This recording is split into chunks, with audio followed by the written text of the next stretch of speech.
Terima kasih, kami sungguh bersyukur kepada Engkau. Terpujilah namamu. Di dalam nama Tuhan Yesus kami bersyukur, kami berdoa. Haleluya. Amin. Shalom Bapak Ibu Saudara sekalian di rumah. Saya mau ngajak kita buka satu firman Tuhan bersama dengan saya. Kisah Rasul pasal yang ke-1 ayat ke-8, Saudara. Saya akan masih melanjutkan apa yang saya sampaikan sudah beberapa hari terakhir ini sejak kita memperingati kenaikan Yesus ke surga, Saudara. Bahwa Yesus memberikan sebuah janji kepada murid-muridnya, dan janji ini juga berlaku buat saudara dan saya. Kisah Rasul 1 ayat 8 berkata begini, tetapi kamu akan menerima kuasa kalau Roh Kudus turun ke atas kamu, dan kamu akan menjadi saksiku di Yerusalem dan di seluruh Yudea dan Samaria dan sampai ke ujung bumi. Saudara, ya, Tuhan memberikan janji bahwa kita akan menerima kuasa dari tempat yang tinggi kalau Roh Kudus turun atas kehidupan kita, saudara. Nah, kuasa ini tidak hanya diberikan, saudara, untuk kita melakukan perbuatan-perbuatan besar, saudara. Tapi kuasa ini atau Roh Kudus, saudara, diberikan sebagai penolong atas kehidupan kita, saudara. Dan ini menjadi kebutuhan terbesar, ya, setelah kita mengalami, menerima kasih karunia keselamatan yang Tuhan Yesus berikan buat kita, saudara. Roh Kudus adalah penolong dan dikatakan dia akan menyertai kita selama-lamanya, saudara. Nah, saya percaya, saudara, ya, kalau Roh Kudus diberikan kepada murid-murid pada abad pertama, saudara, dicurahkan kehidupan mereka, saudara. Saya percaya pada masa kini juga Roh Kudus akan tetap diberikan, ya, sebagai penolong untuk setiap kita, anak-anak Tuhan. Bahkan dikatakan, ya, bagi orang-orang yang akan terus dipanggil, ya, diselamatkan oleh Tuhan. Kalau saudara baca di Kisah Rasul pasal yang ke-2, saudara, ayat 38, ya, sampai ayat 39, firman Tuhan berkata begini, saudara. Saya akan bacakan buat saudara. Jawab Petrus kepada mereka, bertobatlah dan hendaklah kamu masing-masing memberi dirimu dibaptis dalam nama Yesus Kristus untuk pengampunan dosamu, maka kamu akan menerima karunia Roh Kudus. Sebab bagi kamulah janji itu, dan bagi anak-anakmu, dan bagi orang yang masih jauh, yaitu sebanyak yang akan dipanggil oleh Tuhan Allah kita, saudara. Jadi Roh Kudus itu, saudara, tidak hanya diberikan, ya, pada awal ketika murid-murid menantikan apa yang Tuhan janjikan itu, ya, bahwa mereka akan dibaptis dengan Roh Kudus, saudara. Tapi janji ini juga hari ini berlaku, besok, dan sampai ketika Yesus datang kedua kali masih berlaku, saudara. Ingat bahwa hanya Roh Kuduslah yang akan bisa menolong saudara dan saya menyelesaikan kehidupan ini, ya, dengan sempurna, saudara. Karena Roh Kuduslah, ya, yang akan bisa menolong kita, memimpin kita, ya, untuk bisa menggenapi apa yang Tuhan sudah rancangkan, ya, bagi kehidupan kita masing-masing, saudara. Nah, saya berdoa sudah waktunya hari ini dan seterusnya, saudara, gereja Tuhan itu membuka hatinya, ya, mengizinkan Roh Kudus bekerja sebebas-bebasnya, saudara, untuk menolong kita dan memberdayakan setiap kita, saudara, ya, sampai nanti di akhir zaman, saudara. Sekali lagi, Roh Kudus, ya, bukan hanya diperuntukkan pada zaman Kisah Rasul, saudara, tapi juga bagi setiap generasi yang ada di muka bumi ini, saudara. Nah, kita tahu, seperti saya sampaikan beberapa hari ini, saudara, bahwa ketika kita menerima Yesus sebagai Tuhan dan Juru Selamat, kita dibaptis, saudara, kita sudah diselamatkan. Ya, tapi ada satu hal lagi, saudara. Saudara dan saya harus mengalami baptisan Roh Kudus, saudara. Baptisan Roh Kudus ini sekali lagi penting sekali buat kehidupan gereja, saudara, dan itu akan membukakan karunia Roh Kudus bisa bekerja dalam kehidupan kita, saudara. Dan kalau saudara baca berkali-kali di Kisah Rasul, saudara, setiap kali kalau anak Tuhan itu dibaptis dengan Roh Kudus, maka tanda yang pertama kali yang muncul adalah mereka akan berbicara dalam bahasa yang lain, saudara, yakni bahasa roh, saudara. Nah, kemarin saya sudah sampaikan bahwa karunia bahasa roh itu begitu luar biasa. Yang pertama, karunia bahasa roh itu adalah bahasa yang mengagungkan Tuhan, Ya, yang memuliakan Tuhan, yang menyatakan perbuatan-perbuatan Allah yang besar. Jadi bahasa roh itu bukan bahasa yang sesat, saudara. Itu bahasa pengakuan kepada Tuhan. Tapi yang kedua adalah bahasa roh adalah bahasa komunikasi kita dengan Tuhan. Untuk membangun keintiman kita dengan Tuhan, saudara. Untuk bisa membangun manusia roh kita dengan Tuhan, saudara. Seperti itu, saudara. Nah, kalau saudara baca di 1 Korintus 14, saudara, ayat 4 berkata begini, siapa yang berkata-kata dengan bahasa roh, ia membangun dirinya sendiri. Dikatakan, ia oikodome, membangun dirinya, saudara. Ini satu-satunya karunia yang dipakai, saudara, bukan untuk orang lain, tapi untuk kepentingan anak Tuhan anak Tuhan yang bersangkutan sendiri, saudara. Ya, ketika kita berbahasa roh, itu kepentingannya untuk diri kita sendiri. Nah, ini satu-satunya karunia, ya, tanda petik karunia mementingkan diri sendiri, saudara. Ya, ingat firman Tuhan berkata, berkali-kali Tuhan berkata jangan mementingkan diri sendiri. Tapi ini karunia satu-satunya dipergunakan untuk mementingkan diri sendiri. Kepentingannya bukan yang jahat, bukan yang buruk, bukan yang jelek, saudara, tapi membangun kerohaniannya, saudara, membangun keintiman dengan Tuhan, saudara. Nah, bagaimana itu bisa terjadi, saudara? Ketika kita berbahasa roh, saudara, maka roh kita itu langsung berhubungan dengan roh Allah yang adalah sumber kehidupan, saudara. Ya, nah kita tahu, saudara, ketika kita ngalami persoalan, ngalami tantangan kehidupan, kadang kita itu mengalami yang namanya kejenuhan, kecapean, saudara, dan juga kadang depresi, stres, terjadi seperti itu, saudara. Nah, salah satu hal yang bisa melepaskan kita, membuat kita bisa mendapatkan sebuah ketenangan, sebuah kekuatan, saudara, ya, adalah ketika kita berbahasa roh. Kenapa? Kalau saudara baca di Yesaya pasal 28, saya baca buat saudara ya. Yesaya 28 ayat 11 sampai ayat 12 berkata begini. Sungguh oleh orang-orang yang berlogat ganjil dan orang-orang yang berbahasa asing akan berbicara kepada bangsa ini. Ingat, logat ganjil dan bahasa yang asing, saudara. Dialah yang telah berfirman kepada mereka, inilah tempat perhentian, berilah perhentian kepada orang yang lelah, inilah tempat peristirahatan, saudara. Kita tahu kalau orang berbahasa roh, yang mendengar itu pasti ganjil. Bahkan kita sendiri yang berbahasa roh, kita mendengar pun ganjil. Ya, aneh sekali bahasanya seperti itu, saudara. Ya, tapi katakan, kalau kita lagi berbahasa roh, berkata-kata dengan bahasa roh, ya, kita sedang masuk ke dalam perhentian atau peristirahatan, saudara. Ya. Jadi betapa luar biasanya ketika kita mengerti akan hal ini, kita berbahasa roh, saudara. Ya, itu akan membuat kita mengalami satu perhentian peristirahatan dengan Tuhan. Sebab kenapa? Karena waktu kita berbahasa roh, saudara, sekali lagi, roh kita connect dengan roh Tuhan, saudara. Sebab hanya Roh Kuduslah yang bisa mentafsirkan atau menguraikan apa yang ada di dalam kedalaman hati kita, roh kita, kepada Allah di surga, kepada Bapa di surga, saudara. Seperti itu, saudara. Nah, waktu kita berbahasa roh, ya pasti kalau kita tidak didasarkan dengan iman, lalu kemudian tidak didasarkan dengan ketaatan, saudara, kita nggak mungkin melakukannya, karena itu ganjil, karena itu aneh sekali, seperti itu, saudara. Karena itu makanya kalau kita berbahasa roh, dia harus didasarkan dengan namanya ketaatan, saudara. Karena kita tidak tahu apa yang kita katakan, saudara, di luar pikiran, di luar logika kita, saudara. Sesuatu yang di luar logika, sesuatu yang di luar pikiran kita, saudara, itu kalau dilakukan, itu butuh namanya ketaatan, saudara. Nah, ketika saya berbahasa roh, ketika saudara berbahasa roh, saudara, ya, Tuhan itu melihat ketaatan kita, saudara. Haleluya. Saya berdoa kalau saudara mungkin belum mengalaminya baptisan Roh Kudus dengan tanda awal berbahasa roh, mari minta kepada Tuhan Yesus.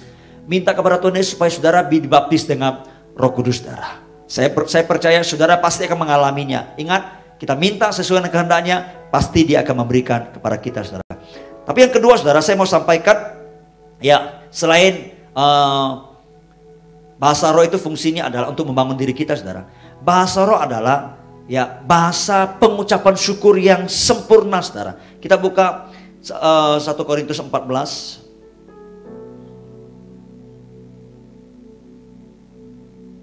ayat 16. Sebab jika engkau mengucap syukur dengan rohmu saja, bagaimanakah orang biasa yang hadir sebagai pendengar dapat mengatakan amin atas pengucapan syukurmu?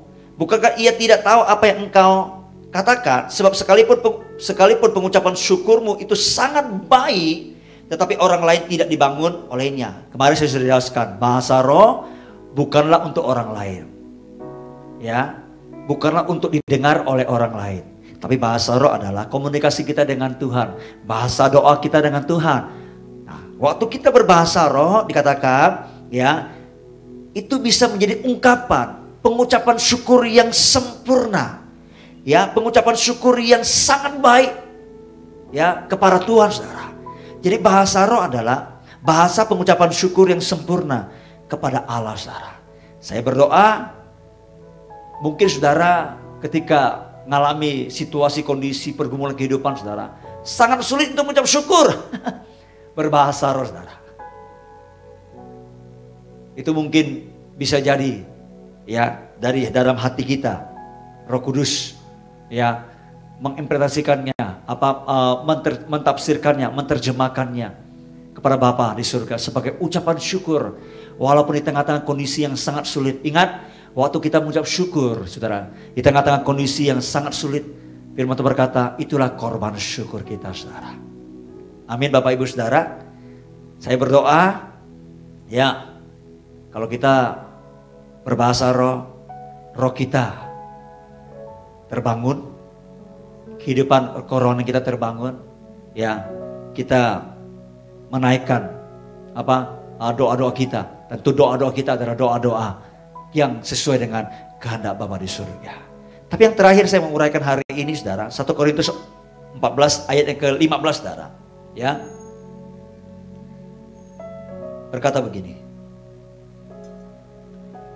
Jadi apakah yang harus kubuat? Aku akan berdoa dengan rohku, tetapi aku akan berdoa juga dengan akal budiku. Aku akan menyanyi dan memuji dengan rohku, tetapi aku akan menyanyi dan memuji juga dengan akal budiku. Jadi bahasa roh itu, saudara, adalah bahasa yang dipergunakan untuk bukan hanya berdoa, tapi juga menjadi sebuah nyanyian, mazmur, pujian kepada Allah. Sebab Paulus berkata, aku akan memuji, menyanyi dengan rohku, saudara. Ya, makanya kalau saudara lihat di gereja Pentakosta Karismatik, saudara, biasa kalau kita ibadah, biasanya habis kita nyanyi hitung pujian atau nyanyian-nyanyian yang bisa dicerna dengan akal budi, saudara, akal pikiran, saudara. Lalu kemudian dibawa pada penyembahan. Biasanya ada bahasa roh di sana. Nah, tujuannya adalah, saudara, bukan mengajarkan jemaat itu bagaimana berbahasa roh, bukan, tapi menjadi inspirasi bahwa pribadi Samuel itu sedang membangun hubungan dengan Tuhan. Karena itu diberikan kesempatan kepada semua jemaat yang hadir itu untuk membangun hubungan dengan Tuhan, untuk bisa memuji, menyembah Tuhan dengan rohnya, saudara. Seperti itu, saudara. Ya, nah, saya berdoa, saudara, semua kita bisa memuliakan Tuhan lewat kehidupan kita. Setiap saat dimanapun kita berada, kita bisa berbahasa roh, saudara. Amin. Saya biasa kalau saya ke Pontianak, di tengah jalan nyupir sendiri, saya nyembah, saya berbahasa roh, saya nyembah bermasmur dalam roh, saudara. Seperti kadang waktu kita menyembah dalam roh, saudara, kadang ada nyanyian-nyanyian baru yang Tuhan berikan, saudara. Karena itu ada beberapa lagu yang Tuhan berikan inspirasi, ya, yang saya tulis, saudara.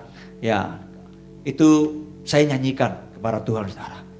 Saya berdoa, ya, saudara mulai punya kerinduan, ya, untuk bisa melihat karunia itu. Karunia bahasa roh ini begitu luar biasa. Amin. Bagi Bapak Ibu yang sudah mengalaminya, teruslah bangun kerohanian, saudara. Ya, tidak hanya lewat baca firman Tuhan, ya, lewat memuji menyembah Tuhan, tapi lewat juga berkata-kata dengan bahasa roh, saudara. Ingat, waktu kita berbahasa roh, hanya Bapa di surga yang tahu, hanya Allah sendiri yang tahu. Iblis tidak tahu, siapapun tidak tahu, kecuali Roh Kudus memberikan karunia kepada kita sendiri untuk bisa mengerti apa yang kita ucapkan itu, saudara. Ya, nah, khususnya kalau dalam persekutuan seperti ini, ya, Roh Kudus memberikan karunia kepada salah satu di antara yang hadir, ya, itu bisa mendengarnya. Atau mungkin waktu, ya, kita lagi menyembah di sini berbahasa roh, saudara di rumah bisa mendengarnya. Ya, saudara diberikan karunia untuk menafsirkannya. Saya berdoa ketika saudara mengalaminya, saudara jangan berhenti, jangan lupa untuk bisa men-sharekannya, memberikan komen di bawah apa yang kita ucapkan ya dalam waktu kita berkata dengan bahasa roh. Siapa tahu Tuhan menyampaikan sesuatu. Sebab kalau saudara baca ya di 1 Korintus 14 ini ayat 26 saudara berkata begini. Jadi bagaimana sekarang saudara-saudara, bila mana kamu berkumpul, hendaklah tiap-tiap orang mempersembahkan sesuatu, yang seorang mazmur, yang lain pengajaran atau penyataan Allah, atau karunia bahasa roh, atau karunia menafsirkan bahasa roh. Tetapi semuanya itu harus dipergunakan untuk membangun. Nah, waktu saudara mendapat karunia karunia untuk menafsirkan bahasa roh, saudara mesti menggunakannya, menyampaikannya apa yang saudara dapatkan. Supaya kami semua di sini atau semua yang mengikuti itu ya dibangun saudara. Dibangun seperti itu. Saudara mendapatkan karunia itu untuk bisa menyampaikan apa yang menjadi kehendak Tuhan buat kita untuk kita lakukan. Mungkin itu waktu saudara mendengarkan kita berbahasa roh di sini ya. Saudara diberikan karunia, tiba-tiba ada satu rema yang muncul, Roh Kudus menafsirkan kepada saudara bahwa mungkin ada pokok-pokok doa yang perlu kita doakan. Nah, kalau kita melakukannya, kita sedang melakukan apa yang menjadi kehendak Tuhan pada saat pada saat yang kita sedang lakukan seperti ini, saudara. Kita sedang melakukan apa yang menjadi kehendak Tuhan bagi kita, saudara. Nah, saya percaya kalau kita melakukan kehendak Tuhan, tentu itu akan menyenangkan hati Tuhan. Amin, Bapak Ibu Saudara. Haleluya. Jadi sekali lagi, ya karunia ini diberikan kepada semua orang, sebanyak mungkin yang dipanggil. Bukan hanya zaman rasul-rasul, tapi zaman ini juga, bahkan zaman yang akan datang juga. Karunia ini Tuhan berikan. Kemarin saya sampaikan, saya tidak mendapatkan ketika orang dibaptis dengan Roh Kudus, saudara. Ya tanda awalnya itu karunia-karunia yang lainnya. Saya tidak mendapatkannya, saudara. Saya belum mendapatkannya. Kalau saudara mendapatkan, saudara bisa tunjukkan kepada saya ayatnya di mana, saudara. Saya ingin belajar di situ. Tapi yang saya dapatkan adalah setiap kali ketika orang dibaptis dengan Roh Kudus, ya entah lewat penumpangan tangan, saudara, entah dengan sendiri Roh Kudus turun, saudara, penuhi mereka, saudara. Mereka selalu berkata-kata dengan bahasa roh, saudara. Dan selalu, ya waktu mereka berkata dengan bahasa roh, selalu itu memuliakan Tuhan, memuliakan Allah.